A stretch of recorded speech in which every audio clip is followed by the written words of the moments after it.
tualete turi būti tualetinio popieriaus, muilo, rankšluosčių nusivalyti rankoms.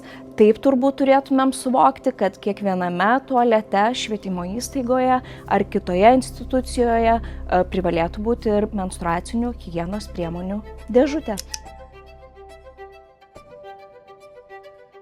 Kad ir kaip mums atrodytų, jog mes gyvename išsivysčiusioje europietiškoje šalyje, visuomenėje, bet patikėkit manim, tikrai labai dažnai dar pasitaiko, kad mūsų mergaitės, jaunos moteris susiduria su baime tą akimirką, kai jas užklumpa tas moteriško kūno virsmas.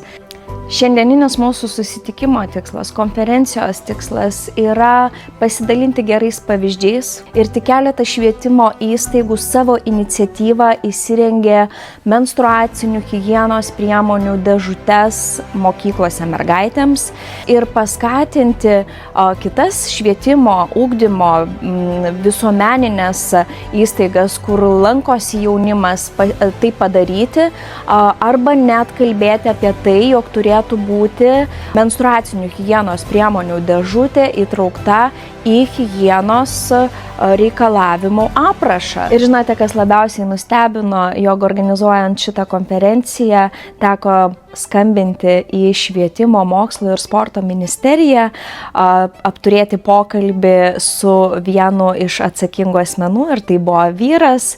Ir jis man pasakė, kad šita tema nevyriška, nepatogi ir jis šitą užduotį deleguos kuriai nors iš savo kolegių. Tai pastumėjo dar labiau ir dar garsiau apie tai kalbėti ir kviesti į šituos pokalbius ir mūsų vyriškąją lytį. Taigi, kviečiu apie tai kalbėti mūsų švietimo įstaigose, kalbėti su mūsų mergaitėmis ir visai nesvarbu, ar tai jūsų dukra, ar tai jūsų sesė, mes turime būti viena kitos palaikymo komanda šitoje gražioje ir labai svarbioje moters gyvenimo dalyje, moters gyvenimo etape.